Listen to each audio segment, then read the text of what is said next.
Orang lain dia cakap pinggang, amboi kurang ajak. Oh, pasal ustaz. Jadi itu istilah redha malu Allah. Malu redha Allah saya ni. Oh, kita ni bab pesaka yang selalu jadi masalah ni. Satu kaedah dia macam mana? Bagi ada sikap pride, hukum cantik Allah Taala bagi. Allah Taala Maha mengetahui lah kita punya hati dan perasaan. Sebenarnya tak ada redha tu yang isu-isu bab pesaka antaranya kata dia, alah hartu kubur duk merah lagi. Gaduh bagi harta pesaka. Lah padahal dia pun duk gedik-gedik nak kata. Tapi nak menunjukkan macam dia bagus kan, tak mau kata.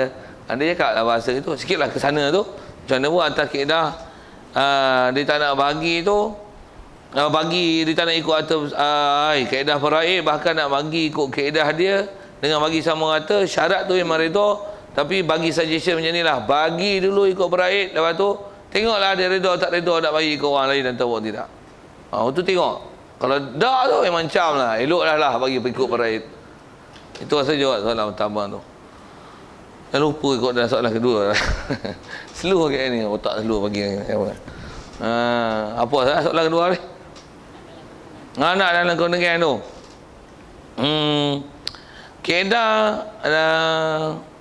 dia tak tahu kata isteri dia hamil tu kan.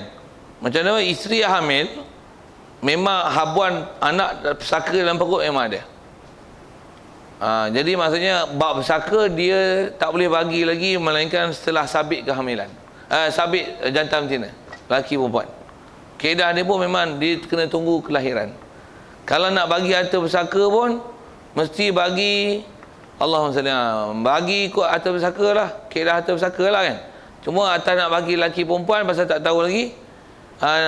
Kaedah faraid dia ada kaedah macam ni, ada kaedah kiraan. Kalau andai kata lelaki berapa, perempuan berapa.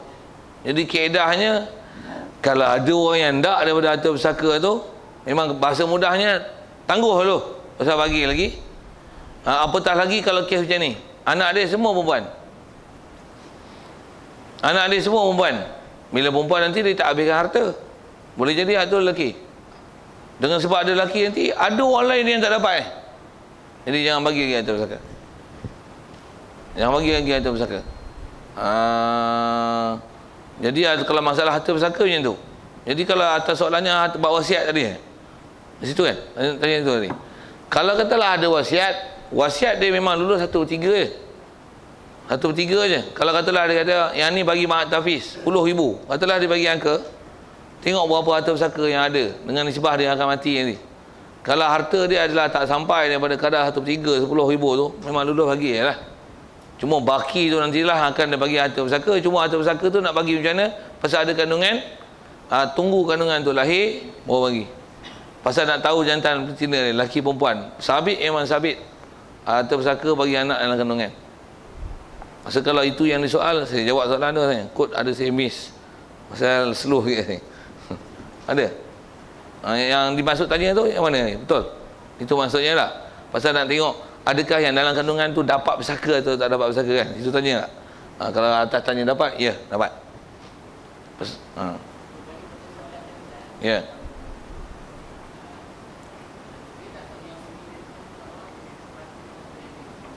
Okey.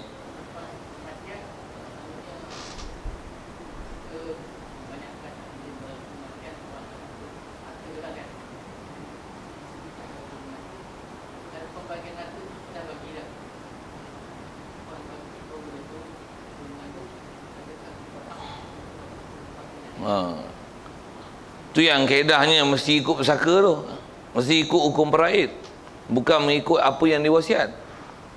Tu masalah di situ lah.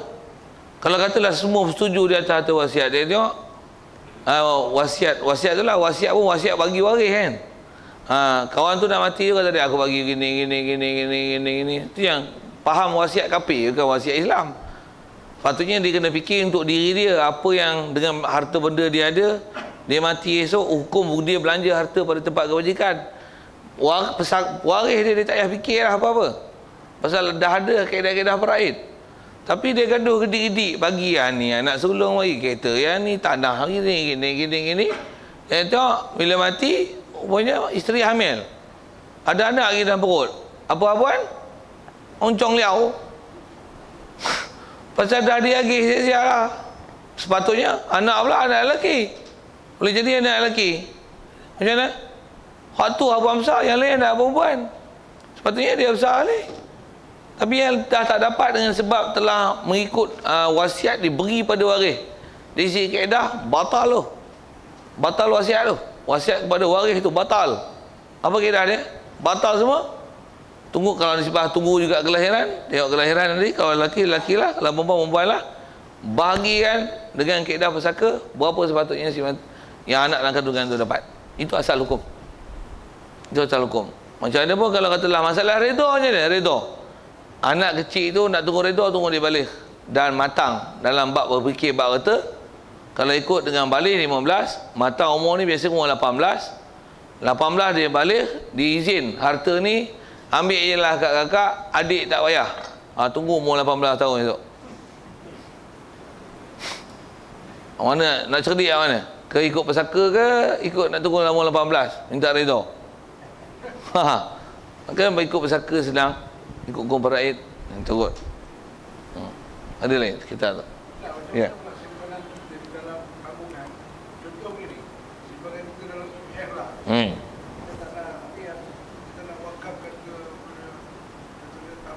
Okey.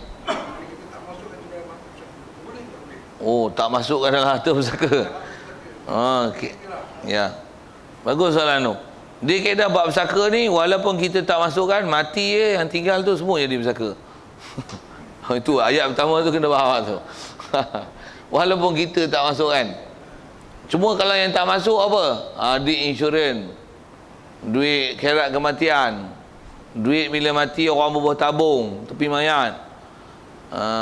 Apa lagi? Duit pampasan insurans, bila mati pun aksiden. Apa semua tu? Tu memang tak masuk dalam bab pusaka. Ataupun mati, contoh dapat anugerah daripada kerajaan pasal suami dia ni pernah berjasa. Jadi anugerah pada balu si mati. Tu tak pusaka. Pasal bukan harta benda dia. Tapi kalau duit KWSP, tu hukum pusaka pasal hukum harta disebab harta dia. Walaupun kita disqualifiedkan dia.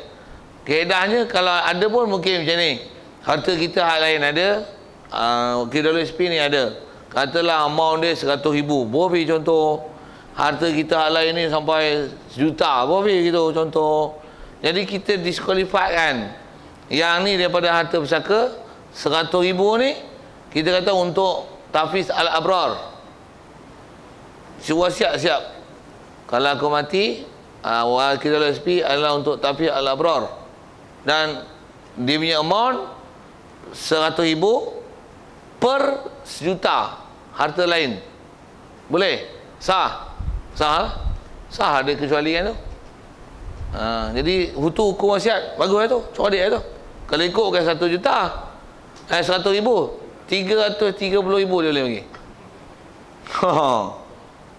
Cuma kalau ikut orang dalam kubur tu, dia akan kata macam ni lah. Kalau katalah itu kita dalam kubur tu, silap aku bagi 100,000. Kalau bagi 300,000 tak apa. Dapat aku hukum belanja 300,000 untuk anda habis. Itu kot rasa saya jawab soalan tu. Kalau sikit lagi kalau saya sambung, nak kata gini, rata-rata tuan-tuan kita, orang Islam kita tak ada infak untuk kebajikan pasal masalah ni. Tuan-tuan, mahal tahfiz kita teruk, pusat pengajian pondok teruk. Pasal apa? Orang tak tahu cara nak membelanja tu. Nak bagi 10,000, 20,000, 30,000, tak boleh kan? Jangan kata tuan-tuan, saya tak boleh keluar duit banyak tu. Tapi kaedah nak bagi dapat kita belanja tu macam mana? Wasiat lah. Satu tuan-tuan kalau tak boleh infak pun tuan-tuan wasiat siap. Mati bagi sekolah pondok. Maju sekolah pondok. Kalau orang kafir tuan, dia orang boleh keluar. Masa tu kan.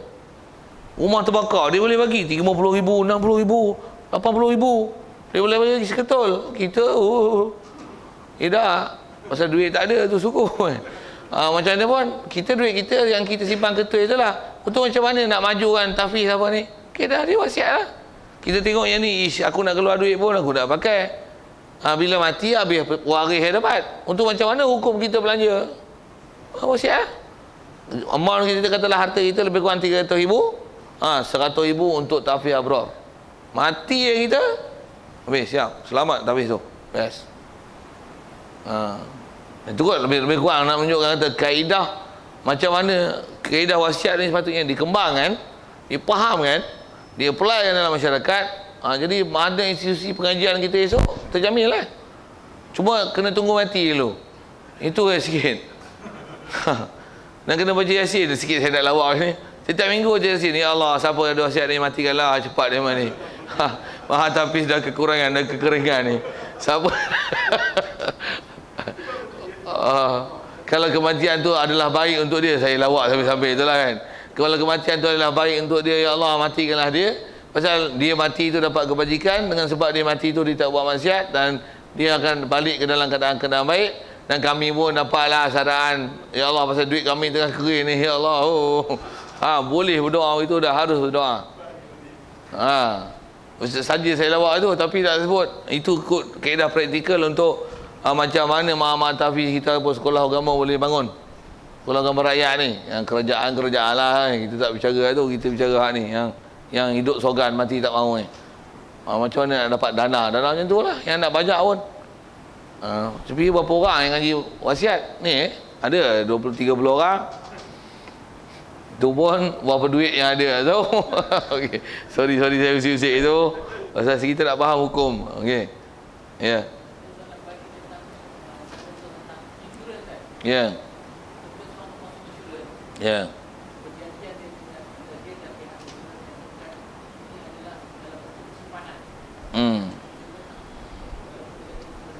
Ya. Simpanan. Dialah simpanan.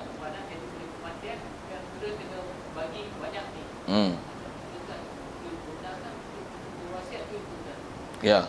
Bagus soalan tu. Kaedah ada kita baca bab muamalat dulu. Jika asal-asal muamalat dalam bab itu istilahnya adalah simpanan, pasal nak jadi simpan ke istilah doman, kita bicara bab doman dulu. Atau adakah dia istilah jaminan insurans semata-mata, ataupun dia adakah simpanan?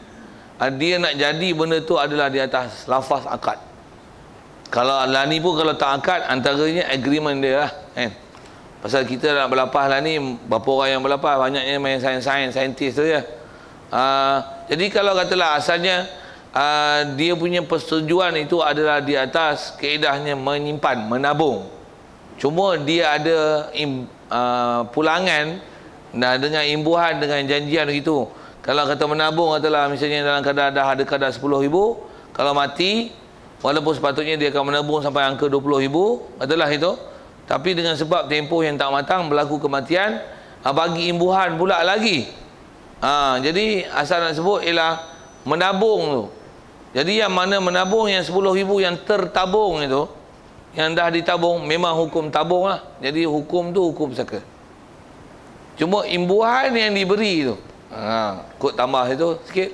Jadi apa yang atas nama bertabung itu adalah pusaka. Pasal tu hukum duit si mati. Yang atas nama menabung, hukum simpanan. Macam mana pun imbuhan yang diberi tu, hak tu bukan pusaka. Itu adalah istilahnya ihsan yang diberi oleh pihak tertentu kepada keluarga si mati di atas kematian yang menimpa.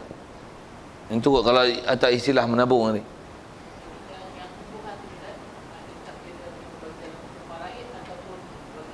Kalau faham kata dia bukan bersaka, tak nama peraih lah. Kalau pada urufnya itu adalah untuk pengurusan jenazah. Urufnya adalah untuk misalnya memberikan kegembiraan sedikit, sumbangan untuk meredakan kesusahan. Jadi bagi sama kata itu atas nama peraih itu tidak. Maksudnya adakah dia hak peraih itu tidak. Memang macam mana pun siapa yang berhak itu, kalau asal kaedah fiqh dia kembali pada uruf. Bandingan mudah untuk faham pada masalah imbuhan ni, pasal dia memang ada benda banyak, ada yang sikit kan. Bandingan dia macam orang mati letak kotak ataupun letak jak kat mayat tu. Duit siapa tu? Mayat dah mati. Yalah, siapa punya? Isteri punya, anak punya. Duit tu buat apa selalu? Tuan-tuan selalu buat apa duit tu? Urusan jenazah. Itu kalau duit 2-300. Kalau 2-30 ribu, letak tong tu, katalah saya mati esok, semua tuan pergi ziarah, bukan berapa RM10, RM1,000. Ada 4 juta, ada 4 tong. Nak buat apa duit tu? Memang lah banyak. Tak cerita tak imbuhan tu lah kan. Memang tak pergi pesaka pasal saya dah mati. Siapa punya tu? Kalau ikut kaedah di uruf. Maksudnya selalu duit ke mana? Nak jenazah mayat pun, RM1,000 cukup, selesai dah. Buat kubur. Tu juta-juta tu, 4 juta tu kan. RM3,900,000, RM900 tu nak pergi mana? Jadi kalau ikut asal dia adalah istilahnya uruf. Kalau tak ada ketentuan, jadi atas kaedah umumnya bagi antara isteri dan anak-anak atas kebajikan mereka. Macam mana pun kalau mereka nak agihkan juga mengikut kaedah pesaka, itu adalah kaedah yang kalau saya dah kata ini antara kaedah yang baik untuk dipraktikkan. Bagus. Pasal apa? Tak gelai. Kalau apa pun kata walaupun kalau ikut dia bukan wajib untuk pesaka, pasal dia bukan harta pesaka. Harta pesaka ialah memang masa mati, sebelum mati adalah milik dia, bawa nama pesaka. Macam mana pun pengurusan yang agak munasabah dengan hal kematian bagi dalam bentuk macam tu. Macam mana pun adakah wajib? Tidak, faham tu? Tidak.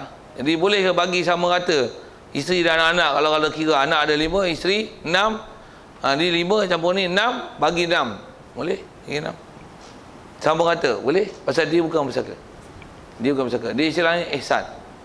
Tambah pula ataupun syarikat sendiri kata dia ada anak dengan isteri, kita bagi kadar yang sama sebagai sumbangan kepada keluarga yang si mati bencana kematian ni. Kata dia kita bagi seorang RM1,000.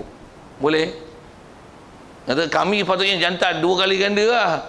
Orang dah bagi pun cakap banyak lah. Kalau saya lah, kata saya ketua syarikat, saya akan cakap itu macam tu kot, lebih kurang untuk menunjukkan kata macam mana nak agihkan wang ihsan ataupun imbuhan tu. Sikit kalau saya tambah tu, kalau imbuhan itu ada istilahnya, dia adalah macam faedah seolah-olah melabur. Katalah disimpan RM10,000, dapat imbuhan RM5,000. Di atas kata harta yang RM5,000 tu, RM10,000 tu berkembang.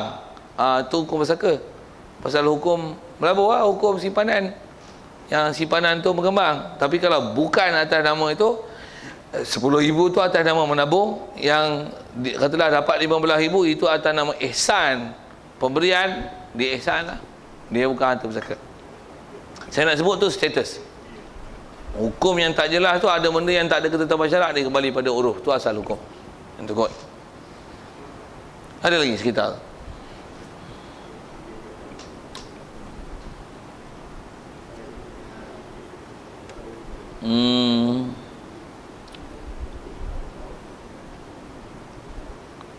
dan sah wasiat itu daripada yang mukallaf. Rasa panjang juga pak tu, pasal berhenti baca pun tergantung lagi tanggul situ. Sah wasiat itu daripada yang mukallaf dan mereka, ini siapa yang boleh wasiat, dan ada beberapa hukum yang dia akan sebut nanti, hukum-hukum wasiat tu. Jadi ada sekali lagi kot untuk buat wasiat tu. Kalau tak ada soal, rasa tangguh lah situ. Ya. Ya.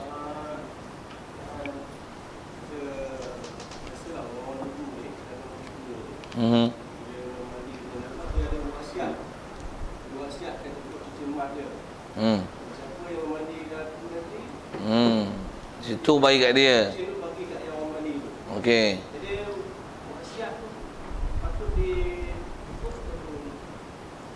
Dari sisi hukum wasiat, itu ialah antara wasiat lah.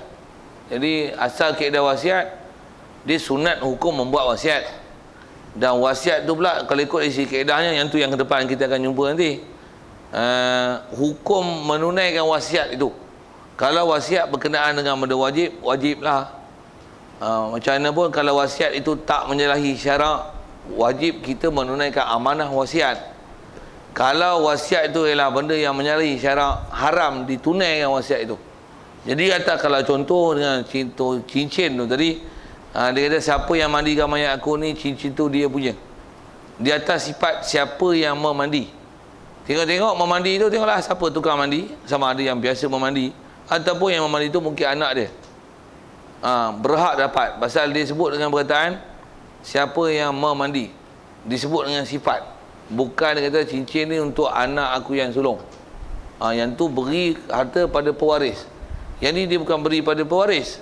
Wasiat dengan sifat. Siapa memandikan aku, cincin emas. Siapa yang kapan dengan aku, cincin perak. Siapa yang kebumikan aku, cincin tembaga. Katalah itu kan. Siapa yang apa-apa lah dia bagi tawaran macam tu. Dengan atas sifat. Siapa buat ni, bagi ni daripada harta pusaka dia. Siapa ngaji kubur kat aku 3 hari, bagi 1000. Apa seumpama tu? Kalau disebut dengan sifat, sah untuk diambil, dikeluarkan yang tu sebagai sebahagian daripada harta pusaka dia, yang kadar 1/3 itu diluluskan dan dibenarkan. Betul. Best soalan tu. Ada lain? Tak ada tu nak tangguh lah.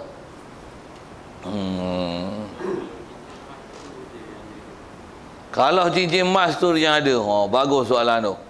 Macam mana nak jawab? Cincin emas tu ada yang ada. Dia kata kalau aku siapa yang mandi dengan aku ni, cincin emas ni ada. Cik-cik kata, oi tak ada benda pun ni. Memang tengok cincin emas tu je kata. Macam mana? Tu ada hak pusaka kongsi tu.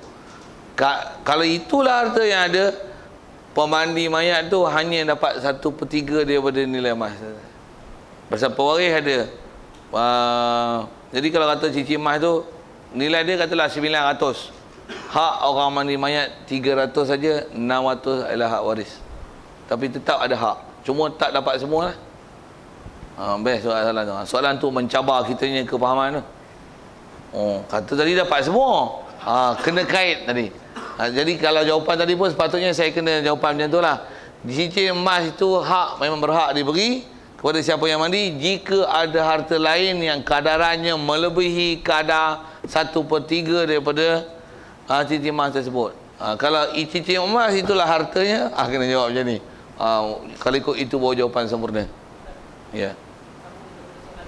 Okey.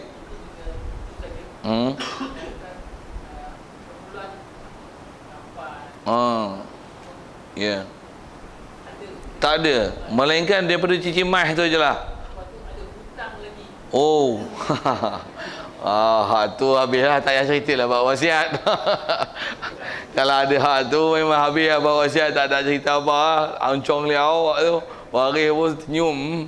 Tak ada apa lah. Jadi kalau kata kait dengan soalan tu, yang tu pun kalau ikut memang benda yang kena faham dalam bab tu. Cuma rasa bab belakang disebut belakang tu. Belakang lajak tu memang disebut. Yang kata kita bicara wasiat ni adalah setelah diselesaikan semua perkara yang wajib berkaitan bab harta. Maksudnya bila mati, wasiat ni satu hal atas kadar 1/3. Pasal kita punya topik wasiat. Cuma sebelum ke wasiat ni, murnikan dulu hartanya. Tak mana? Hutang piutang. Sebelum hutang, zakat kata mana? Ada tak yang tak bayar? Hutang. Lagi apa? Ada istilah nanti ada umur walad yang mungkin termerdeka. Ataupun hamba mudabar yang termerdeka dengan sebab dia mati. Dia ada kaitan dengan bahasa dan istilah tu. Lagi apa? Bab hutang. Bab haji yang sepatutnya dia kena tunai. Upah haji yang kena tolak. Jadi kena selesaikan semua tu dulu. Berapa harta murni dia, baru ambil 1/3. Daripada tu atas nama waris, wasiat. Lepas tu yang baki tu baru waris. Jadi kalau hutang pun habis dengan oncong liau dengan duit, dengan cincin sebentuk, habis orang mandi mayat gigit jari Pasal apa? Wasiat tak ada nak disempurnakan kerana telah dilansaikan hutangnya, habis dah kata. Jadi kita sebut-sebut tu pun atas kaedah andaikan harta tu telah dimurnikan dengan apa yang sewajibnya. Jadi yang tu pun next change coming soon. Jadi kalau ikut dah belajar dah tu. Cuma ada yang kita nak spek kan, apa dia dengan tertentu. Best. Okey. Ni kata pelajar cerdik, faham. Faham, baca 4 baris, faham 14 baris. Best. Ini baca satu kitab, hatam esok. Apa? Tak tahu. Hak tu tak jadi tu. Tak berkat begini. Sikitlah usia-usia itu. Wallahu a'lam. Bismillahirrahmanirrahim. Allahumma nawwir qulubana min nur hidayatika kama nawartal ardha min nuri syamsika abadan abada bi rahmatika ya arhamar rahimin warzuqna fahman nabiyyin wa hifdzal mursalin wa ilhamal malaikatil muqarrabin wa sallim tasliman ala jamil anbiya'i wal mursalin walhamdulillahi rabbil alamin. Assalamualaikum warahmatullahi wabarakatuh.